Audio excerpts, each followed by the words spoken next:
الرحمن علم القرآن خلق الإنسان علمه البيان الرحمن মানে কি? অতি দয়ালু। শুধু দয়ালু না, শুধু দয়ালু মানুষ, বাপ মা ভাই বোন বন্ধু বান্ধবীরা শুধু দয়ালু। আল্লাহ কি দয়ালু? অতি দয়ালু, যার দয়ার কোনো শেষ নাই। যার দয়ার শেষ নাই, যদি দয়ার শেষ থাকতো অক্সিজেন কাট আপ করে দিয়ে সব শেষ করে ফেলাই দিত। ঠিক আছে, মাত্র 3 মিনিট অক্সিজেন কাট আপ করে দেবে আল্লাহ। কয়জনের রূহ ভিতরে থাকবে? একজনেরও থাকবে। আমার ভাইরা বাবারা, আর রহমান আল্লাহ পাক অতি দয়ালু, অতি দয়ালু। কেমন দয়ালু? আল্লাহ পাক বলতেছেন আর রহমান আল্লামাল কোরআন, কোরআন শিক্ষা দিয়েছি, কোরআন শিক্ষা দিয়েছি। কে কয়? জোরে কন। এরপরে আল্লাহ কয় খলাকল ইনসান, মানুষ সৃষ্টি করেছি। কি সৃষ্টি করেছে? আগে মানুষ সৃষ্টি না আগে কোরআন শিক্ষা দিছে? আগে আগে কোরআন শিক্ষা, পরে মানুষ সৃষ্টি। তো শিক্ষা দিতে গেলে তো মানুষেরই প্রয়োজন। তো মানুষকে যদি কোরআন শিক্ষা যদি আগে হয় আর মানুষ সৃষ্টি যদি পরে হয়, তাহলে কোরআন শিক্ষা দিল কারে? আমার ভাইরা বাবারা, পর্দার ভেতরের মা বোনেরা, সকল সৃষ্টির আগে নবী মুহাম্মাদুর রাসূলুল্লাহ সাল্লাল্লাহু আলাইহি ওয়াসাল্লামকে আল্লাহ পাক সৃষ্টি করেছেন। আল্লাহ পাক রব্বুল আলামিনের হাবিব, এই দুনিয়ায় উস্তাদ হিসাবে আল্লাহ পাক তাকে প্রেরণ করেছেন। সাহাবা আজমাইনরা বললেন, ইয়া রাসূলুল্লাহ, আপনি যে উস্তাদগিরি করবেন, উস্তাদ হইতে গেলে 1 নম্বরে শিক্ষিত হওয়া লাগে, আর একজন উস্তাদের কাছ থেকে শিক্ষা গ্রহণ করা লাগে। ইয়া রাসূলুল্লাহ, পৃথিবীতে কোনো একজন মানুষের সামনে আপনাকে কোনোদিন 1টা সেকেন্ড শিক্ষা গ্রহণ করতে দেখি নাই। ইয়া রাসূলুল্লাহ, আপনি উম্মি আনপড়, আপনি কেমন করে আমাদেরকে শিক্ষা দিবেন? আল্লাহর নবী ডাক দিয়ে কয়, আমার সাহাবারা, তোমরা জানো না, আল্লামানি রব্বি ফাআহসানা তালিমি ওয়া আযযাবানি রব্বি ফাআহসানা তাদিবি। আমার ভাইরা বাবারা, মা বোনেরা, আল্লাহর নবী ফরমান, আল্লাহ পাক রব্বুল আলামিন আমাকে কোরআন শরীফের প্রকাশ্য যে এলেমগুলা আছে, এই কোরআনের প্রকাশ্য এলেমগুলা 26,000 বছর ধরে আল্লাহ পাক নিজে উস্তাদ হইয়া কোরআন শরীফকে সাবজেক্ট বানাইয়া আমি নবী মুহাম্মাদুর রাসূলুল্লাহ সাল্লাল্লাহু আলাইহি ওয়াসাল্লামকে এই আল্লাহ পাক কোরআনের জহেরি এলেম আমাকে তালিম দিয়েছেন প্রথমে 26,000 বছর।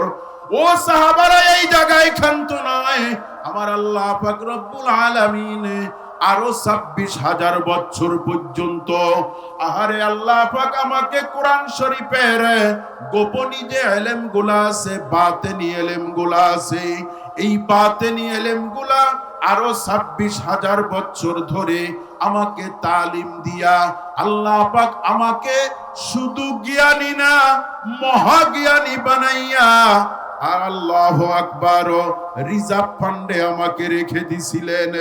এই যুগে আল্লাহ পাক আমাকে দুনিয়ায় পাঠাইছেন উস্তাদ হিসাবে।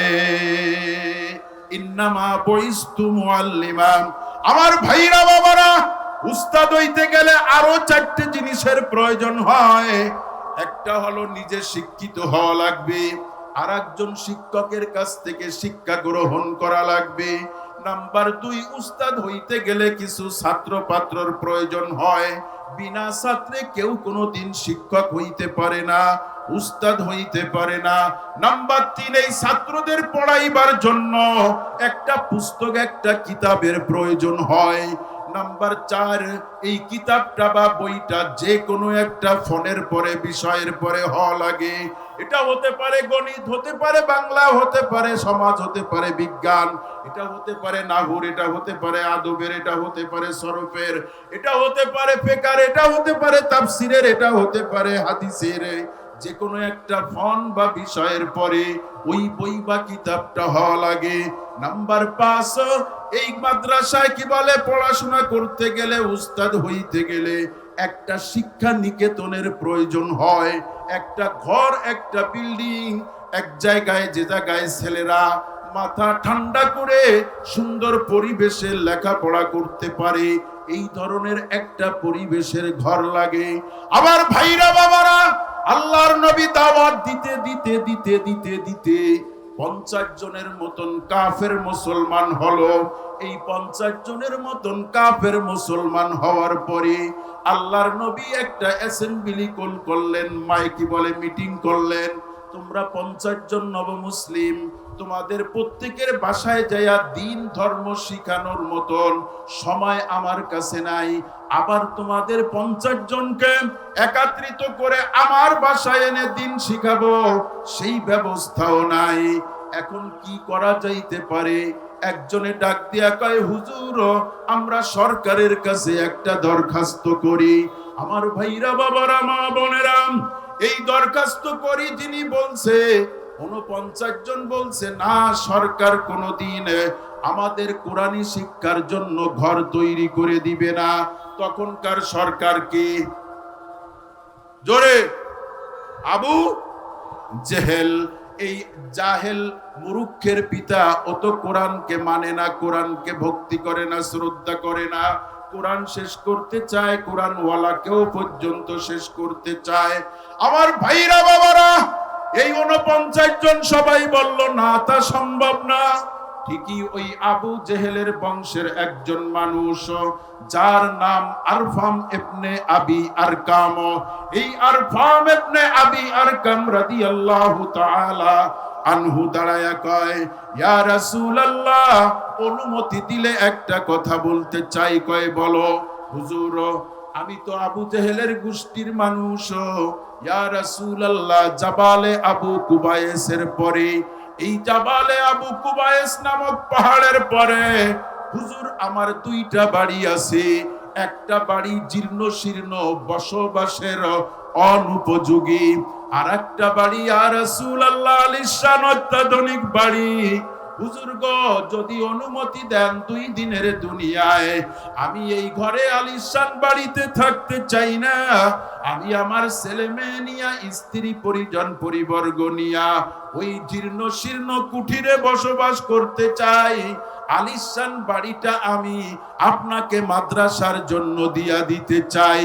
আমাদের সকলকে নিয়ে এই বাড়িতে কোরআনী তালিম দিবেন, দ্বীনের বুঝ ব্যবস্থা আপনি আমাদেরকে শিখাই দিবেন। আল্লাহর নবী এটা গ্রহণ করলেন। এইটা হইল পৃথিবীর সর্বপ্রথম কওমি মাদ্রাসা, না সরকারি? কথা কয় না, বুঝি ধরেছেন? কওমি মাদ্রাসা। সরকারের গায়ে দরখাস্ত করতে চাইলো, করিনি, যেহেতু আবু জাহেল সরকার কি করবে না। কথা কান, কোনদিন কি বলে কোরআন শরীফ পড়ানোর জন্য ঘর তৈরি করে দিবে, এ তো মরে গেলেও বিশ্বাস করা যায়। এইটা সর্বপ্রথম পৃথিবীর কওমি মাদ্রাসা, জাবালে আবু কুবায়েসের পরে। নাম্বার 2, আল্লাহর নবী হিজরত করে মদিনায় চলে গেলেন। মদিনায় যাওয়ার পরে আল্লাহর নবী সাল্লাল্লাহু আলাইহি ওয়াসাল্লাম মসজিদে নববীতে আবার দ্বীন বুঝানোর জন্য, দ্বীন শিখানোর জন্য যারা হজে গেছেন, মসজিদে নববীতে একটা জায়গা আছে, উঁচু একটা জায়গা আছে না নাই? এই উঁচু জায়গাটায় আল্লাহর নবী আনসার এবং মুহাজিরদেরকে দ্বীনি তালিম দিতেন। এবং প্রতিদিন সকাল বেলায় একবার, আবার আসরের পরে আর একবার বিকাল বেলায় 2 বার আল্লাহর নবী চাঁদা কালেকশন করতেন। সকাল বেলায় বলতেন, ও আমার সাহাবারা, মুহাজির যারা, আনসার যারা, তোমাদের মুহাজির ভাইরা মক্কার থেকে আসছে, বাড়ি রেখে আসছে, গাড়ি রেখে আসছে, ঘর রেখে আসছে, সন্তান রেখে আসছে, বাগবাগিচা ব্যবসা বাণিজ্য সব ফেলে থুইয়া একমাত্র দিনের জন্য আমার সঙ্গে তোমাদের কাছে আসছে। কেউ কেউ অল্প কিছু টাকা পয়সা নিয়া হিজরত করে মদিনায় গেছে। আমার ভাইরা বাবারা, পর্দার ভেতরের মা বোনেরা, আল্লাহর নবী জিজ্ঞাসা এদের খাবারের ব্যবস্থা কি করা যাবে। 70 জনের মতন এই আহলে সফফারা ওখানে থাকতেন। একজনে দাঁড়ায় কয়, হুজুর আমার বাড়ি থেকে 10 জনের খানা পাকায় নিয়ে আসবো, এই 10 জন এরা মসজিদে বসে খানা খাবে।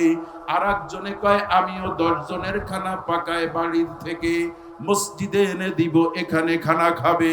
আর একজনে দাঁড়ায় কয়, আমিও 10 জনের খানা দিব। মোট 4 জনে 40 জনের খানা বাসার থেকে রান্না করে মসজিদে নববীতে পৌঁছায় দিবেন। এই মসজিদে নববীতে বসে এই মুহাজির আনসাররা, কি বলে মুহাজির সাহাবারা, ওই জায়গায় বসে খাবে। বাকি আছে আর 30 জনের মতন মানুষ। এই 30 জনের খানার ব্যবস্থা কি হবে? আমার ভাইরা বাবারা, পর্দার ভেতরের মা বোনেরা, একজনে দাঁড়ায় কয়, হুজুর এই মদিনার মসজিদে নববী থেকে আমার বাড়ি প্রায় 3 মাইল দূর, এইখান থেকে খানা পাকাইয়া এই পর্যন্ত বয়ে আনতে আমার জন্য কষ্টকর। হুজুর আমার সঙ্গে 10 জন দিবেন, আমার বাসায় রান্না হবে, বাসার থেকে খাইয়া আবার মসজিদে এসে দিন শিখবে। আরো একজন এই কথা বললেন, আরো একজন এই কথা বললেন, আরো একজন এই কথা বললেন। 30 জন 3 জনের বাড়ির থেকে খানা খাওয়াইয়া মসজিদে নববীতে পাঠায় দেয়, ওখানে কোরআনী তালিম, দ্বীনের বুঝ ব্যবস্থা শিক্ষা হয়। আমার ভাইরা বাবারা, বলেন তো দেখি, আমরা যে মাদ্রাসায় লিল্লা বোর্ডিং খুলছি, এইটা আমরা খুলছি না আল্লাহর নবী মদিনায় বসে খুলে রেখে গেছে? খালি তো দোষটা আমাদের দেন, তলের ভাত তো নুন দেখান না। ইতিহাস খোঁজেন। এই যে 40 জনকে আল্লাহর নবী ওই বাসার থেকে রান্না করে আইনে মসজিদে খাওয়াবে, এটা ছিল লিল্লা বোর্ডিং সিস্টেম। আর 30 জনকে 3 জনের বাড়ির থেকে খানা পাক করে বাসায় বসে খাওয়াইয়া আবার মসজিদে পাঠায় দিবে, এইটা ছিল লজিং সিস্টেম। অস্বীকার করবেন কেউ? আছেন কেউ? এই লজিং সিস্টেম আর বোর্ডিং সিস্টেম আল্লাহর নবী বানাই থুয়ে সাহাবাদেরকে দেখাই দিয়ে গেছে। সেই নমুনার পরে এই পৃথিবীর কওমি মাদ্রাসাগুলো চলে। আমার ভাইরা, এই মাদ্রাসা সাহাবা আজমাইনদের নমুনায় কিভাবে চলে? রাসূল সাল্লাল্লাহু আলাইহি সাল্লাম যেই মাদ্রাসার শিক্ষক, ওই মাদ্রাসার ছাত্র ছিল কারা? কথা কয় না? সাহাবারা ছাত্র ছিল। ছাত্র তো 2 প্রকারের হয়, একটা হয় বাধ্য ছাত্র, আর একটা হয় অবাধ্য ছাত্র। স্যার ক্লাসরুমে ঢোকার আগে চেয়ার উল্টে ফেলায়। আছে না এই ধরনের আদবি ছেলেরা? এরা বেয়াদব না, এদের লেখাপড়া করে বিশাল ডিগ্রি অর্জন করে এরা এফআরসি স্টেজ করে টোরে বাংলাদেশের বড় চেয়ারম্যান পাবে, তাই না? ও গজব পড়বে। ওই বেয়াদবদের পরে বেয়াদবের কোনো জ্ঞান হয় না, না হয় জাগতিক জ্ঞান, না হয় উকরবি জ্ঞান। কোনো জ্ঞান বেয়াদব হাসিল করতে পারে না।